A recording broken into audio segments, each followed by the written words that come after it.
हमारा जो next topic है इसमें हम पढ़ेंगे कि कैसे बोहर ने हाइड्रोजन एटम का जो स्पेक्ट्रम होता है उसे एक्सप्लेन किया। क्योंकि अभी तक हम जो भी बात कर रहे थे मॉडल्स ऑफ एटम में, उसमें हमने यही बात की कि जितने भी पुराने मॉडल्स ऑफ एटम थे वो एटम के स्पेक्ट्रम यानी हाइड्रोजन एटम के स्पेक्ट्रम को एक्सप्लेन नहीं कर पा रहे थे। यही बात आती है बोहर मॉडल की। बोहर मॉडल ने बहुत अच्छे से एक्सप्लेन किया स्पेक्ट्रम ऑफ हाइड्रोजन को, तो ये उसका एक मेरिट है और हम उसी की बात करने वाले हैं। और साथ साथ में हम हाइड्रोजन एटम का स्पेक्ट्रम क्या होता है, हाइड्रोजन स्पेक्ट्रा क्या होता है, हम उसके बारे में भी इसी टॉपिक में पढ़ेंगे। टॉपिक में आगे जाने से पहले मैं आपको दोबारा याद करा दूं, बोहर मॉडल ऑफ एटम हमने बहुत अच्छे से एक्सप्लेन कर रखा है इससे पहले वाली वीडियो में। तो अगर आपने वो वीडियो मिस की है तो प्लीज़ आप इस वीडियो को अभी यहीं पे छोड़ें और वापस जाएं।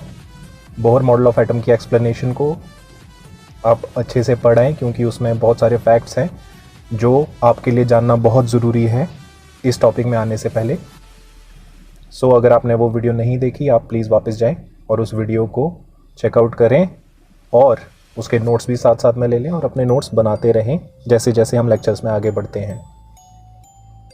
ओके, सो हमने बोहर मॉडल की बात की थी। बोहर ने कैसे मॉडल दिया, उस मॉडल में क्या क्या पोस्टुलेट्स थे, हमने उसकी बात की। उसके बाद हमने बात की, या जो हम बात करने वाले हैं अब, वो है एटॉमिक स्पेक्ट्रम ऑफ हाइड्रोजन और वो कैसे बोहर ने प्रूव किया अपनी थ्योरी से, हम उसकी बात करेंगे।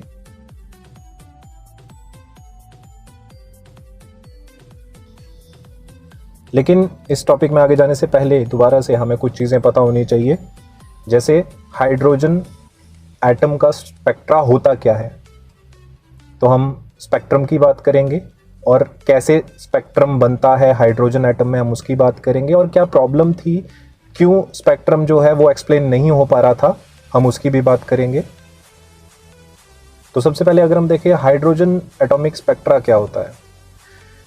अगर हम वाइट लाइट को पास कराएं प्रिज्म से, आपने कभी लैब में एक्सपेरिमेंट किया होगा या घर पे एक्सपेरिमेंट किया होगा, या जनरली आपने कभी देखा होगा कभी कभी किसी शीशे में से लाइट पास होती है और हमें शीशे के दूसरी तरफ कुछ कलर्स दिखाई देते हैं। ठीक है, वैसे ही अगर हम एक प्रिज्म लें, प्रिज्म आपने देखा होगा, प्रिज्म एक शीशे का ट्रायंगुलर या 3 डायमेंशनल ट्रायंगुलर स्ट्रक्चर होता है जिसमें अगर हम लाइट पास कराएं तो लाइट की डिस्पर्शन होती है और क्या होता है, जो वाइट लाइट होती है वो अपने कॉन्स्टेंट्स में टूट जाती है। आप स्पेक्ट्रम जो है आपने देखा होगा, ये जो स्पेक्ट्रम है इसमें कुछ कलर्स होते हैं जो हमें दिखते हैं और कुछ कलर जो है हमें नहीं दिखते हैं। जो कलर हमें दिखते हैं उन्हें विबजी और आपने सुना होगा, violet, indigo, blue, green, yellow, orange and red आपने सुना होगा। ये विजिबल लाइट है या विजिबल कलर है और ये कलर जो हैं वो डिस्पर्शन ऑफ लाइट से बनते हैं। तो ये जो ओवरऑल है इसमें यूवी और इंफ्रारेड भी होते हैं। तो ये वेवलेंथ के हिसाब से जो है स्पेक्ट्रम क्लासिफाइड होता है। तो अगर स्पेक्ट्रम को आप देखें, ये किस चीज़ का स्पेक्ट्रम है, ये वाइट लाइट का स्पेक्ट्रम है जब वो एक प्रिज्म के थ्रू पास हो रही है। तो क्या होता है, which means the white light breaks into constituent wavelength and we see a spectrum of ultraviolet light, visible light जो विबजीआर के नाम से जाना जाता है विजिबल वेवलेंथ को, एंड इंफ्रारेड। तो स्पेक्ट्रम के 3 पार्ट्स होते हैं आपके लिए जो इंपॉर्टेंट है, वो क्या क्या है, अल्ट्रावायलेट, विजिबल और इंफ्रारेड। अब हमें पता लग गया कि वाइट लाइट का स्पेक्ट्रम क्या होता है। लेकिन अगर सेम तरीके से हम क्या करें, if we pass light through hydrogen atom, what do we see, we see it produces spectrum. ठीक है, सेम स्पेक्ट्रम वो प्रोड्यूस करेगा, but some wavelengths are missing from the spectrum and we see dark lines और bands on the place of that specific wavelength. मतलब जैसे हमने spectrum देखा, उस स्पेक्ट्रम में एक कंटिन्यूअस स्पेक्ट्रम था, उसे कंटिन्यूअस स्पेक्ट्रम भी कहा जाता है। अब कंटिन्यूअस स्पेक्ट्रम जो था वो कब था, जब लाइट एक नॉर्मल प्रिज्म से पास हो रही थी। लेकिन अगर हम उसी लाइट को एक हाइड्रोजन के एटम से पास कराएं तो क्या होगा, जो लाइट है वो कॉन्स्टिट्यूएंट्स में तो ब्रेक करेगी, लेकिन जो कुछ जगहें हैं, कुछ पर्टिकुलर जगहें हैं, वहां पे जो वेवलेंथ की लाइट आने वाली थी या कोई कलर आने वाला था, आप ऐसे समझें उसे, कोई कलर आने वाला था, वो कलर बीच बीच में से मिसिंग है। आप देख सकते हैं एब्जॉर्प्शन स्पेक्ट्रम ऑफ हाइड्रोजन, ये होता है एब्जॉर्प्शन स्पेक्ट्रम ऑफ हाइड्रोजन। इसमें कुछ कुछ जगह पे जो है वो स्पेक्ट्रम डिसकंटिन्यूअस है। ऊपर हमने देखा पूरा कंटिन्यूअस था, यहाँ पे डिसकंटिन्यूअस आ रहा है। क्यों? क्योंकि कुछ वेवलेंथ्स मिसिंग है। और ये कब हो रहा है? जब हम व्हाइट लाइट को या लाइट को जनरली पास करा रहे हैं हाइड्रोजन एटम से। ठीक है, तो हाइड्रोजन का एब्जॉर्प्शन स्पेक्ट्रम इसे कहा जाएगा। तो ऑन द कॉन्ट्रेरी, ये जो हाइड्रोजन है जिसके थ्रू हमने लाइट पास कराई, जब हमने इसका एब्जॉर्प्शन स्पेक्ट्रम देखा तो उसमें कुछ लाइंस मिसिंग थी। अब हमने लाइट हटा ली, अब एक एक्साइटेड यानी जिसको लाइट दे दी जा चुकी है हाइड्रोजन एटम को, हमने वो लिया। और अगर हम उसका स्पेक्ट्रम चेक करें तो क्या होगा, हम देखेंगे कुछ जगह पे जो स्पेक्ट्रम है वो पूरा ब्लैक होगा, उसमें सिर्फ कुछ कुछ जगह पे लाइट्स आएंगी। अब यहां सोचने वाली बात है, यहां पे सेम जगह पे लाइट आएगी जहां पे जो एब्जॉर्प्शन स्पेक्ट्रम था उसमें मिसिंग थी। ठीक है, और इस स्पेक्ट्रम को कहा जाता है एमिशन स्पेक्ट्रम ऑफ हाइड्रोजन। जब हम एक एक्साइटेड हाइड्रोजन का स्पेक्ट्रम देखते हैं, यानी एक्साइटेड हाइड्रोजन मतलब जिसे एनर्जी दी गई है, जैसे हमने वहां पे लाइट दी थी, तो अगर हाइड्रोजन को लाइट एनर्जी दी जाए और जब वो एक्साइटेड हो जाए, उसके बाद जब वो लाइट एमिट करता है तो उस लाइट का अगर हम स्पेक्ट्रम देखें उसे कहा जाता है एमिशन स्पेक्ट्रम ऑफ हाइड्रोजन। और ये हाइड्रोजन का स्पेक्ट्रम सिर्फ उन जगह पे कलर्स दिखाता है, आप कलर्स के हिसाब से समझिए, वैसे ये वेवलेंथ्स होती हैं, उस जगह पे कलर्स दिखाता है जहां पे एब्जॉर्प्शन स्पेक्ट्रम में कलर्स मिसिंग थे। तो कुछ आप इमेज बना सकते हैं, कुछ आप इमेजिन कर सकते हैं ऐसा क्यों होता है। तो ये हमने बात की हाइड्रोजन स्पेक्ट्रम की। तो हाइड्रोजन के दो स्पेक्ट्रम होते हैं, कंटिन्यूअस, जो कंटिन्यूअस स्पेक्ट्रम होता है विजिबल लाइट का। उसके बाद हाइड्रोजन के दो स्पेक्ट्रम होते हैं, एक होता है एब्जॉर्प्शन स्पेक्ट्रम, जब हाइड्रोजन को लाइट दी जाती है या एनर्जी दी जाती है और हम देखते हैं कि उस एनर्जी जब उसमें से वो लाइट पास हो रही है हाइड्रोजन में से, तो क्या क्या चीजें बाहर आ रही हैं, कौन कौन सी वेवलेंथ जो है निकल रही है, उसे कहा जाता है एब्जॉर्प्शन। और जब सिर्फ हाइड्रोजन जो एमिट करता है एनर्जी प्रोड्यूस करने के बाद, वो जो वेवलेंथ प्रोड्यूस करता है या वो जो स्पेक्ट्रम प्रोड्यूस करता है, जब हम उसे स्टडी करते हैं उसे कहा जाता है एमिशन स्पेक्ट्रम ऑफ हाइड्रोजन। तो ये जो दो चीजें थी, ये जो स्पेक्ट्रम ऑफ हाइड्रोजन था, ये बोहर मॉडल से पहले भी फाइंड आउट किया जा चुका था। ये जो स्पेक्ट्रम है ये मिल गया था, लेकिन हमें ये नहीं पता था कि एमिशन स्पेक्ट्रम में जो है लाइट कहाँ से आती है, या पूरा जो स्पेक्ट्रम है वो ब्लैक क्यों होता है, सिर्फ कुछ कुछ जगह पे वेवलेंथ्स क्यों होती हैं। और एब्जॉर्प्शन में जब जहां कंटिन्यूअस होना चाहिए था, यानी पूरी वेवलेंथ होनी चाहिए थे, वहां पे कुछ कुछ वेवलेंथ्स मिसिंग क्यों है, तो ये फाइंड आउट नहीं किया जा रहा था। और इसी पॉइंट को जो है हम पीछे कह रहे थे कि हाइड्रोजन का जो स्पेक्ट्रम है वो एक्सप्लेन नहीं कर पा रहा था कोई भी मॉडल ऑफ एटम।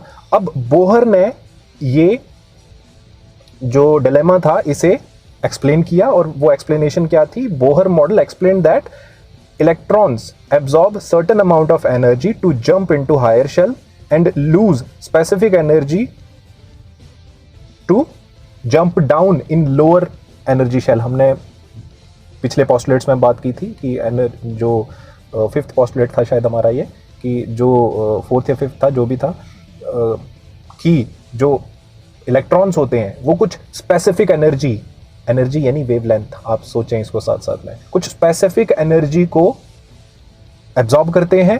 और वो स्पेसिफिक एनर्जी कितनी होनी चाहिए, h/2π।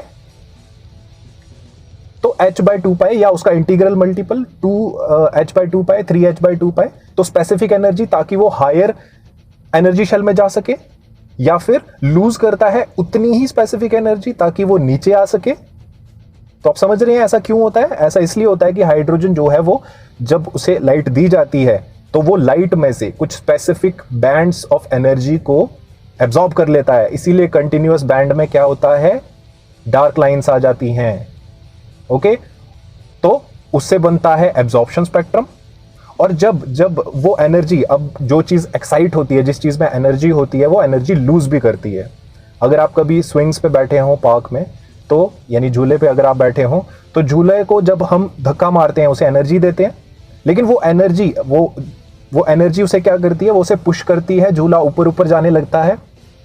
लेकिन ऊपर जाने के बाद वो झूला वापस भी आता है। हर चीज़ स्टेबिलिटी मांगती है, हर चीज़ क्या चाहती है कि वो ग्राउंड स्टेट में रहे। तो वैसे ही एक्साइटेड इलेक्ट्रॉन थे जो h/2 या 2h/2 या 3h/2 लेके हायर शेल्स में चले गए थे हाइड्रोजन के, वो अब चाहते हैं कि हम वापस ग्राउंड स्टेट में आ जाएं। तो वो क्या करते हैं, अपनी ओरिजिनल स्टेट में आने के लिए उतनी ही एनर्जी लूज करते हैं जो उन्होंने गेन की थी, यानी वही वेवलेंथ ऑफ एनर्जी को वो लूज करते हैं जो उन्होंने गेन की थी। और वो एनर्जी को जब हम प्लॉट करते हैं एक स्पेक्ट्रम में, तो हमें क्या मिलता है, वो जो मिसिंग एनर्जी थी वो हमें कहां मिल जाती है, एमिशन स्पेक्ट्रम ऑफ हाइड्रोजन में। ये जो एक्सप्लेनेशन है ये बोहर ने दी, ठीक है। और ये जो एक्सप्लेनेशन थी ये बिल्कुल सही एक्सप्लेनेशन थी हाइड्रोजन के स्पेक्ट्रम की। ओके, सो हमने क्या बात किया, हमने बात की जो स्पेक्ट्रम ऑफ हाइड्रोजन है वो क्या होता है, क्यों उसे प्रूव नहीं किया जा रहा था या क्यों उसकी एक्सप्लेनेशन नहीं मिल रही थी, और बोहर ने क्या एक्सप्लेनेशन दी। ओके, तो बोहर ने ये कहा कि इलेक्ट्रॉन जो है वो, या हाइड्रोजन के जो इलेक्ट्रॉन है वो उस लाइट में से कुछ एनर्जीज को एब्जॉर्ब कर लेते हैं, इसीलिए वो एनर्जीज जो हैं हमें उसके स्पेक्ट्रम में नहीं मिलती। और जब एनर्जी हम उससे हटा लें और जो एनर्जी उसने गेन की थी, उसके इलेक्ट्रॉन्स वापस अपने ऑर्बिटल में आने के लिए, यानी अपनी ओरिजिनल स्टेट में वापस आने के लिए क्या करते हैं, वो एनर्जी लूज करते हैं और अपनी स्टेट में वापस आ जाते हैं। और लूज करते हुए जब वो एनर्जी को रिलीज करते हैं तो वो एनर्जी किसकी फॉर्म में आती है, वेवलेंथ की फॉर्म में। और वो वेवलेंथ क्या होती है, वो वही स्पेसिफिक वेवलेंथ होती है जो मिसिंग थी। Okay, so spectrum of hydrogen atom is completely explained bye mister Bohr. तो स्पेक्ट्रम ऑफ हाइड्रोजन जो है वो प्रूव हो गया।